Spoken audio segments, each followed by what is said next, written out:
جب کبھی انسان کے اوپر کوئی پریشانی ہو، تکلیف ہو، مصیبت ہو، وہ محسوس کرے کہ وہ کسی فتنے کا شکار ہو رہا ہے تو اس کے لیے ضروری ہے کہ وہ اللہ سبحانہ وتعالیٰ ہی کی طرف رجوع کرے، اللہ تعالیٰ سے اپنے معاملات کو خاص کرے۔ جب انسان کا معاملہ اللہ تعالیٰ سے درست ہو جاتا ہے تو بندوں سے خود بخود درست ہو جاتا ہے۔ ہمارے تمام احوال کی، دنیا اور آخرت کے،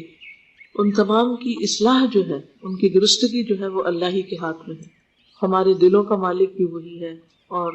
ہماری باقی چیزوں کا مالک بھی وہی ہے، اور جس کو وہ عطا کر دے اس کو کوئی روک نہیں سکتا، اور جس سے وہ کسی نعمت کو، کسی چیز کو روک دے پھر اسے کوئی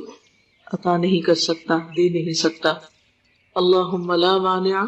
لما اعطیت ولا معطی لما منعت۔ اللہ تعالیٰ سے مدد مانگنے کے لیے انسان کو دعا کے ساتھ ساتھ نیک اعمال کرنے چاہیے، خاص طور پر نماز، اور نماز میں بھی نوافل کا اہتمام،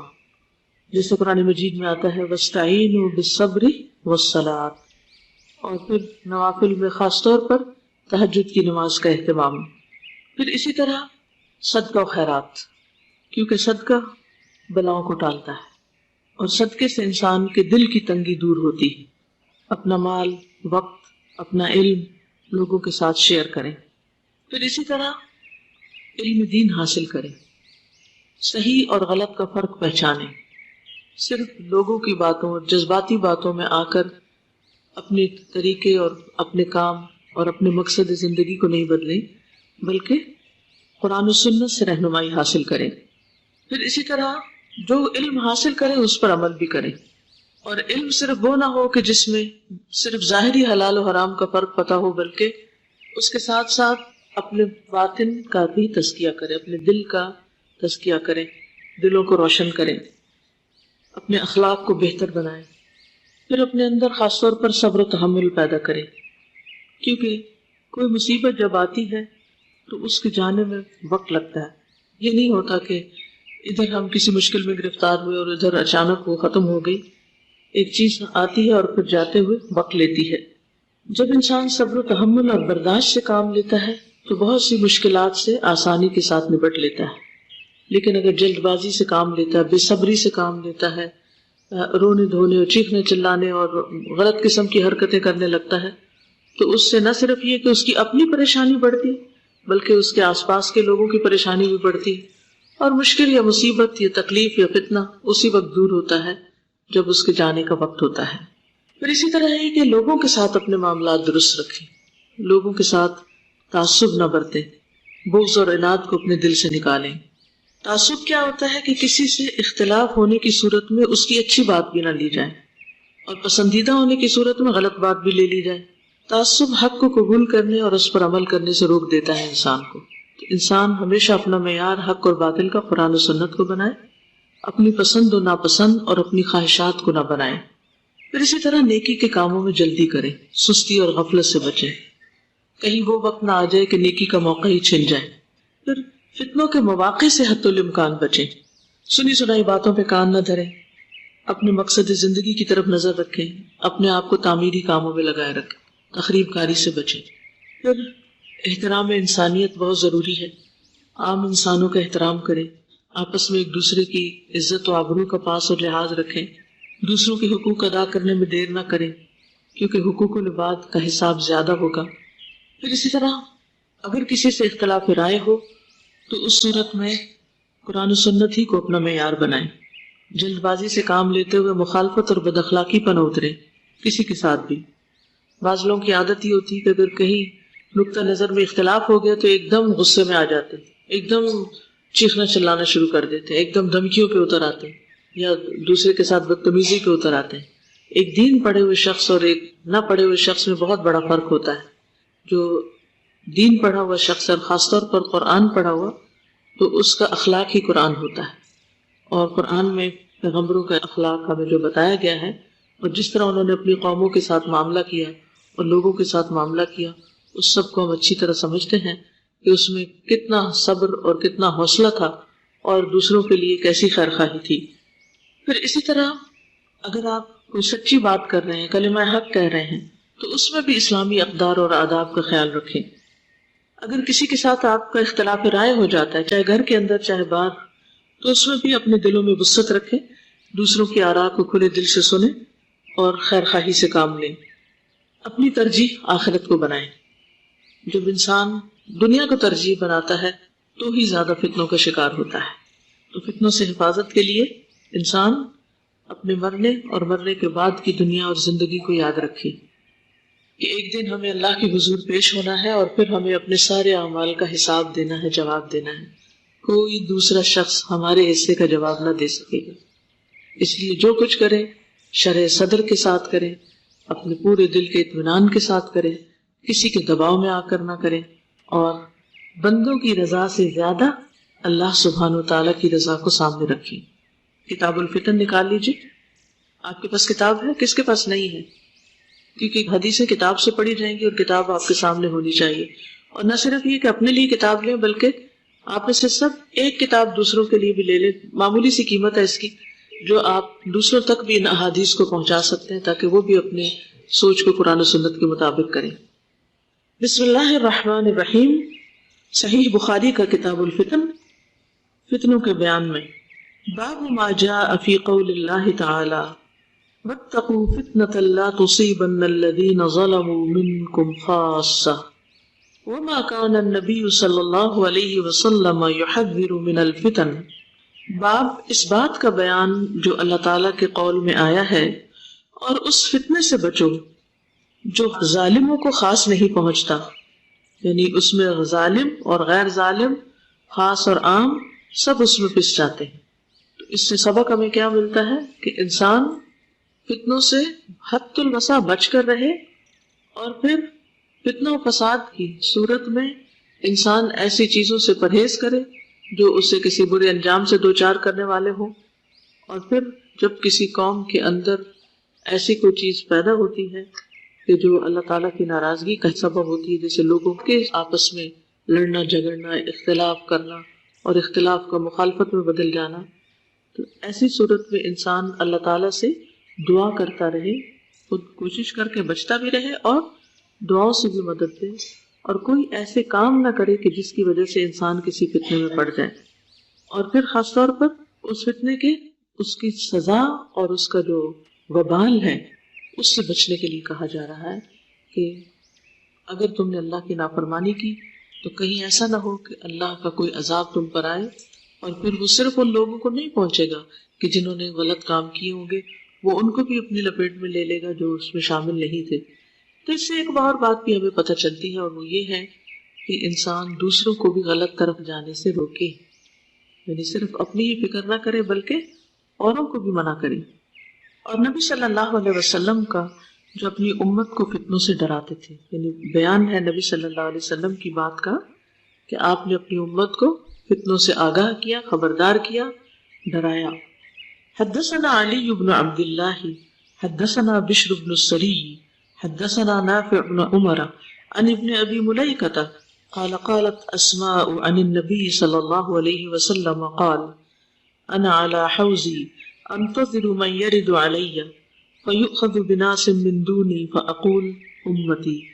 فيقول لا تدري مشوا على القهقرى قال ابن أبي مليكة اللهم إنا نعوذ بك أن نرجع على أعقابنا أو نفتن۔ ہم سے علی بن عبداللہ نے بیان کیا، وہ کہتے ہیں کہ ہم سے بشر بن سری نے بیان کیا، کہا ہم سے نافع ابن عمر نے بیان کیا، انہوں نے یعنی عبداللہ ابن ابی ملیکہ سے انہوں نے کہا اسماء یعنی اسماء بنت ابی بکر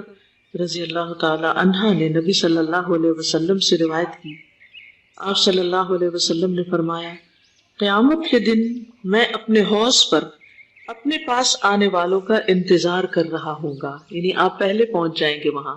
بس کچھ لوگ میرے سامنے سے پکڑ لیے جائیں گے، یعنی وہ آ رہے ہوں گے اور ان کو گرفتار کر لیا جائے گا، آنے نہیں دیا جائے گا، روک دیا جائے گا، تو میں کہوں گا یہ تو میری امت کے لوگ ہیں، تو وہ کہیں گے کہ آپ نہیں جانتے یہ لوگ الٹے پاؤں پھر گئے تھے۔ ابن ابی ملیکہ کہا کرتے تھے اے اللہ بے شک ہم تیری پناہ چاہتے ہیں اس بات سے کہ ہم اپنی ایڑیوں کے بل لوٹ جائیں یا ہم فتنے میں مبتلا کیے جائیں۔ تو اس سے کیا پتہ چلتا ہے کہ دین کے نام پر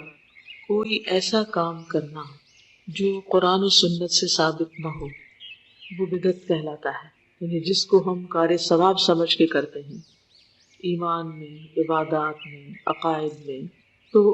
وہ بدعت قیامت کے دن نبی صلی اللہ علیہ وسلم سے دوری کا سبب بن جائیں گی، انسان حوض کوثر پر نہ جا سکے گا۔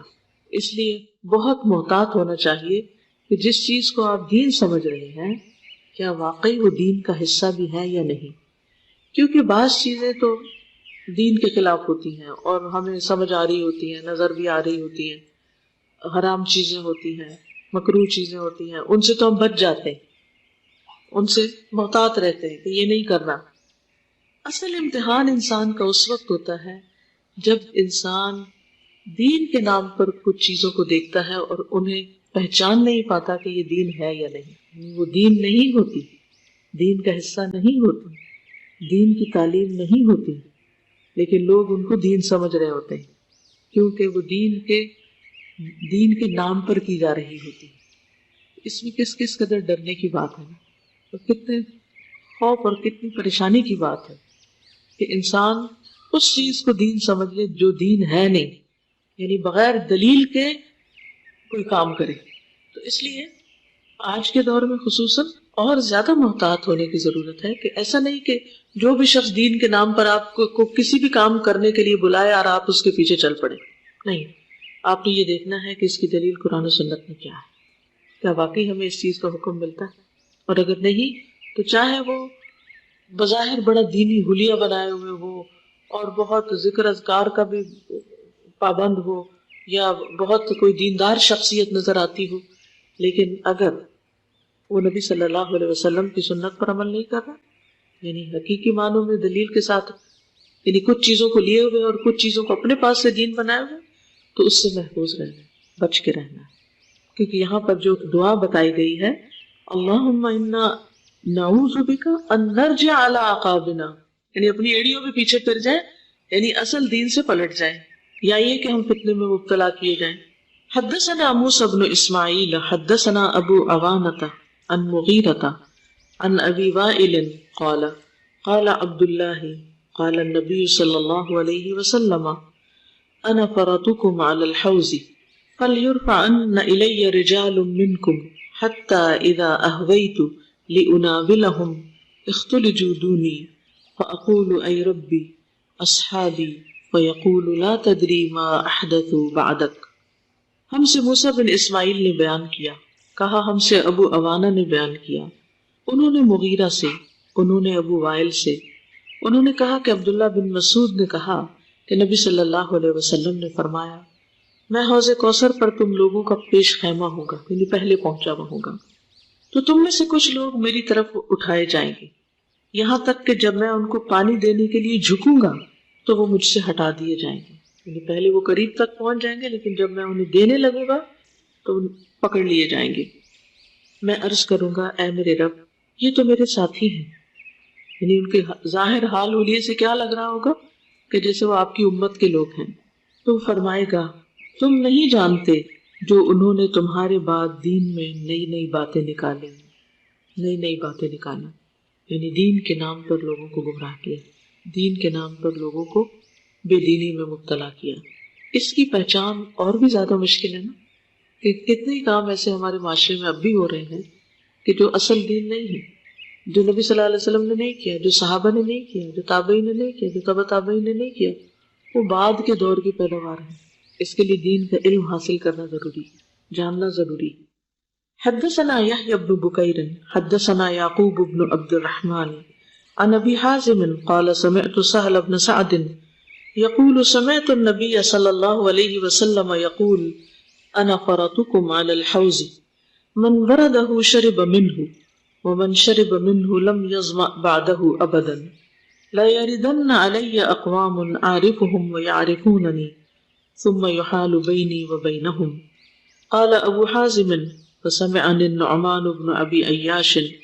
وانا احدثهم هذا فقال هكذا سمعت سهلا فقلت نعم۔ قال وانا اشهد على ابي سعيد الخدري لسمعته يزيد فيه قال انهم مني فیقال انک لا تدری ما بدلوا بعدک فاقول سحقا سحقا لمن بدل بعدی. ہم سے یحییٰ بن بکیر نے بیان کیا، کہا ہم سے یعقوب بن عبد الرحمن نے بیان کیا، انہوں نے ابو حازم سے کہا میں نے سہل ابن سعد سے سنا، وہ کہتے تھے میں نے نبی صلی اللہ علیہ وسلم سے سنا، آپ فرماتے تھے میں حوض کوثر پر تمہارا پیش خیمہ ہوں گا، یعنی پہلے آ جاؤں گا، جو شخص وہاں آئے گا وہ اس میں سے پانی پیے گا، اور جو اس میں سے پیے گا وہ اس کے بعد کبھی پیاسا نہ ہوگا. کچھ لوگ مجھ پر ایسے آئیں گے جن کو میں پہچانتا ہوں گا اور وہ مجھے پہچانتے ہوں گے، پھر میرے اور ان کے درمیان میں آڑ کر دی جائے گی، رکاوٹ ڈال دی جائے گی. ابو حازم نے کہا نعمان بن ابی عیاش نے مجھے سنا کہ میں ان سے یہ بیان کر رہا تھا، تو کہا کیا تم نے سہل سے یہ حدیث اسی طرح سنی ہے؟ میں نے کہا ہاں. انہوں نے کہا میں ابو سعید پر گواہی دیتا ہوں، یعنی گواہ بنتا ہوں. میں نے ان کو سنا، وہ اس میں اتنا بڑھاتے تھے، وہ کہتے تھے کہ آپ صلی اللہ علیہ وسلم کہیں گے بے شک یہ لوگ تو مجھ سے ہیں، تو کہا جائے گا بے شک تم نہیں جانتے انہوں نے تمہارے بعد کیا کیا دین میں بدل ڈالا. تو میں کہوں گا جس شخص نے میرے بعد دین بدل ڈالا اس کے لیے دوری ہو، دوری ہو. یعنی جس نے اپنے پاس سے من گھڑت باتیں دین میں ڈال لی اس کو نبی صلی اللہ علیہ وسلم سے پرے ہٹا دیا جائے گا، کیونکہ وہ آپ کا صحیح معنوں میں پیروکار اور فالوور نہیں تھا. ٹھیک ہے. باب قول النبی صلی اللہ علیہ وسلم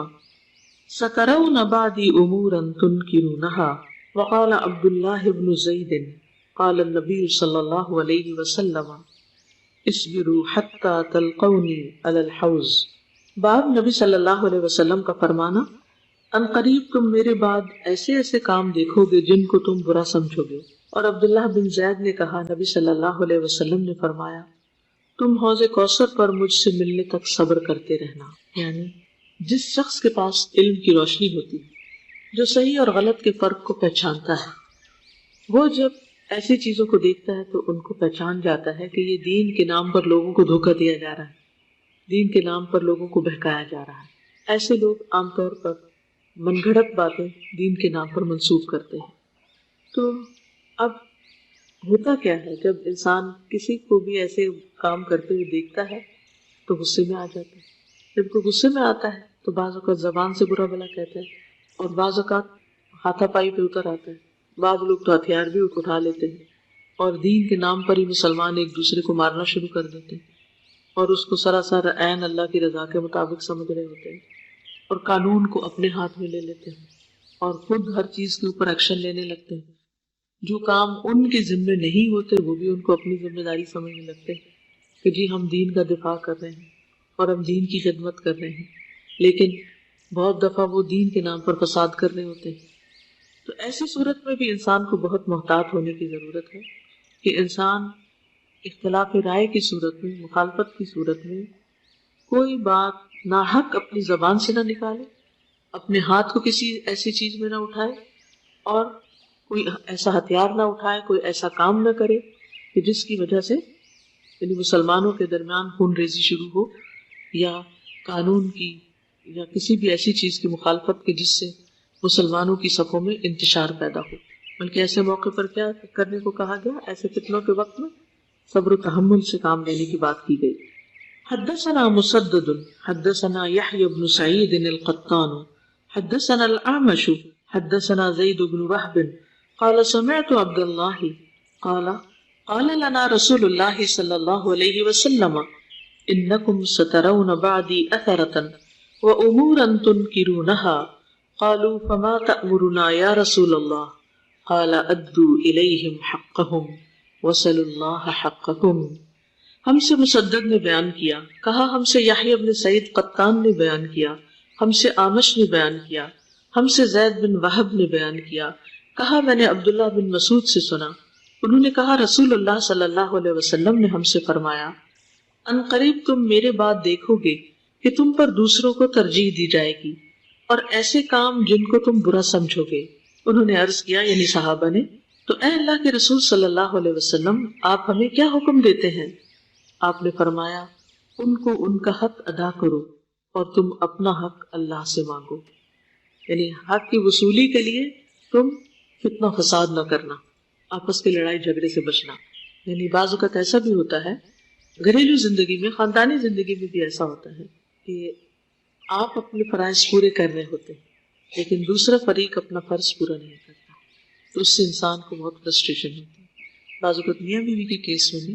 کہ آپ بحیثیت بیوی کے اپنے فرائض پورے کر رہے ہوتے ہیں لیکن شوہر اپنے فرائض پورے نہیں کرتا، تو اس میں بعض اوقات پھر ادب، احترام، محبت، پیار اور ایک آپس کی جو ایک انٹیمیسی ہوتی ہے اس میں بہت فرق آ جاتا ہے، خلل آ جاتا ہے. اور بعض کیسز میں انسان غیظ و غضب میں، غصے میں ناروا باتیں کرنے لگتا ہے اور حد سے بڑھ جاتا ہے. بعض اوقات مظلوم ہوتے ہوئے پھر وہ صرف زبان کے غلط استعمال سے، اور بعض اوقات ہاتھ بھی اٹھا لیتا ہے اور بعض اوقات اس سے بھی آگے لوگ بڑھ جاتے ہیں. تو یہ ساری چیزیں جو ہیں انسان کو غلط راستوں کی طرف لے جاتے ہیں.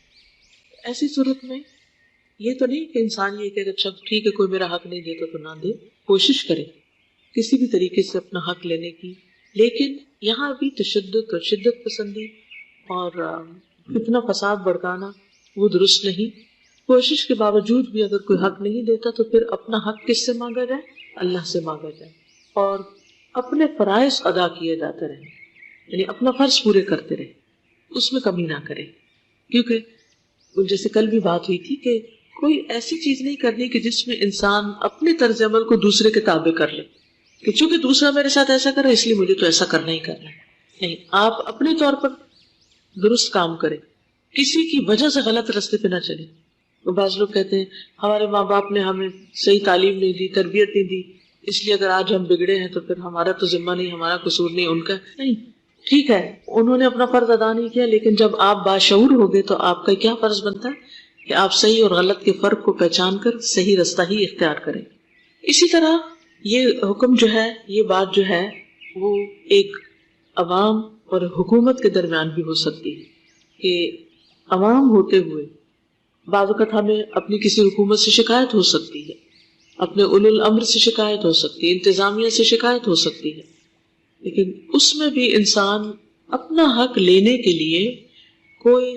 غیر قانونی طریقے اختیار نہ کرے، فتنہ فساد کی شکل اختیار نہ کرے. بہت افسوس کے ساتھ یہ کہنا پڑتا ہے کہ بعض اوقات کوئی چیز ایسی ہوتی ہے جو ناپسندیدہ ہوتی ہے تو لوگ بسیں چلانے لگ جاتے ہیں، لوگ دکانوں کے شیشے توڑنا شروع کر دیتے ہیں، بے قصور لوگوں کو مارنا شروع کر دیتے ہیں جنہوں نے کچھ کیا نہیں ہوتا. تو یہ چیز بھی پھر ظلم میں شامل ہو جاتی ہے. اب دیکھیے غلطی کسی کی، ظلم کسی نے کیا، اور آپ گاڑی کسی اور کی جلا رہے ہیں، گھر کسی اور کا لوٹ رہے ہیں، شیشے کسی اور کے توڑ رہے ہیں. کیا یہ ظلم نہیں کہ ایک بے گناہ شخص جو اس ظلم میں شامل نہیں، وہ بھی ہو سکتا ہے آپ ہی کی طرح پسا ہوا ہو سکتا ہے وہ بھی آپ ہی کی طرح ظلم کا شکار ہوا ہو،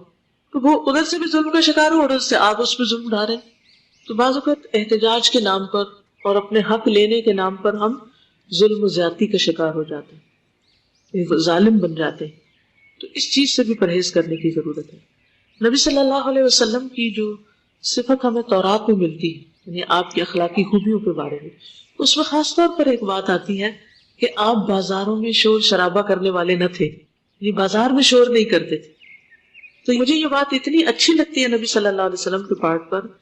کہ آپ جب بازار سے بھی گزرتے تھے اور خرید و فروخت بھی کرتے تھے اور ہجوم میں بھی ہوتے تھے اور لوگوں کے ساتھ معاملہ بھی کر رہے ہوتے تھے، اس وقت بھی آپ اپنے اخلاق اور اپنے ادب آداب اور ایٹیکیٹس کو ملوز خاطر رکھتے تھے. لیکن آپ دیکھیں ہماری پوری تاریخ کیا بتاتی ہے، جب سے پاکستان بنا ہے اور ہر کچھ عرصے کے بعد جو مختلف جگہوں پر دنگا فساد شروع ہو جاتا ہے یا کچھ، تو اس میں بہت سے بے گناہ لوگ اس کی لپیٹ میں آ جاتے ہیں. تو ان چیزوں سے بچنے کی ضرورت ہے کیونکہ ہمیں بہرحال اللہ سبحانہ تعالیٰ کے پاس واپس جانا ہے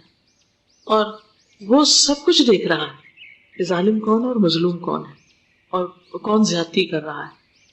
تو یہاں ہو سکتا ہے کسی بھیڑ میں، موب میں آپ کسی کے ساتھ کچھ بھی کر دیں، کوئی قانون، کوئی پولیس، کوئی کچھ بھی آپ کو نہ پکڑ سکے، لیکن کیا آپ اللہ تعالیٰ سے بھی چھپے ہو سکتے ہیں؟ چھپ سکتے ہیں؟ بچ سکتے ہیں؟ نہیں. اللہ کے فرشتے ایک ایک چیز لکھ رہے ہیں، کیونکہ بعض لوگ تو فساد کرنے والے ہوتے ہیں، بعض لوگ ان کو دیکھ کر فساد میں کود پڑتے ہیں، پھر دیکھا دیکھی وہ جذبات میں آ کے. ایسے تمام موقعوں پر انسان کو نہایت سمجھداری سے کام لینا چاہیے کسی ایسی چیز میں شریک نہیں ہونا چاہیے کہ جس کے بعد انسان مظلوم ہونے کی بجائے ظالم ہو جائے. یہ ظلم قیامت کے دن کے اندھیرے ہوں گے، یعنی انسان کے لیے بہت نقصان دہ چیز ہے. تو جہاں انسان سمجھے کہ اس کا حق نہیں بھی دیا جا رہا، وہ اپنا فرض پورا کرتا رہے، وہ دوسرے کا حق دیتا رہے اور اس کا معاملہ اللہ پہ چھوڑ دے. اور یہ نہیں ہوتا کہ آپ اچھا کریں اور آپ کے ساتھ اچھا نہ ہو. آج اگر آپ کے ساتھ وقتی طور پر، فوری طور پر کچھ اچھا نہیں بھی ہو رہا، تو جلد ہی آپ کے ساتھ دوسری طرف سے کچھ نہ کچھ اچھا ضرور ہوگا، کیونکہ جو اچھا کرتا ہے وہ اپنے لیے کرتا ہے. اگلی حدیث ہے نمبر 5. حدثنا مسدد عن عبد الوارث عن الجعد عن ابي رجاء عن ابن عباس عن النبي صلى الله عليه وسلم قال: من كره من اميره شيئا فليصبر فانه من خرج من السلطان شبرا مات ميتة جاهلية. ہم سے مسدد نے بیان کیا، انہوں نے عبد الوارث سے، انہوں نے جعد سے، انہوں نے ابو رجاء سے، انہوں نے ابن عباس سے، انہوں نے نبی صلی اللہ علیہ وسلم سے. آپ نے فرمایا جو شخص اپنے حاکم کی کوئی بات ناپسند کرے تو اس کو صبر کرنا چاہیے، کیونکہ حاکم کی اطاعت سے اگر کوئی بالش بھر بھی باہر نکل جائے تو وہ جاہلیت کی موت مرا. یعنی کسی بھی حکومت کے اندر انتشار پھیلانا جو ہے وہ درست نہیں، خواہ کچھ باتیں ایسی بھی ہوں کہ جن سے آپ متفق نہ ہوں. یعنی جو بغاوت ہے وہ ناپسندیدہ ہے. اپنے حقوق منوانے کے لیے، ان کے مطالبات رکھنے کے لیے انسان کو مہذب طریقے اختیار کرنے چاہیے.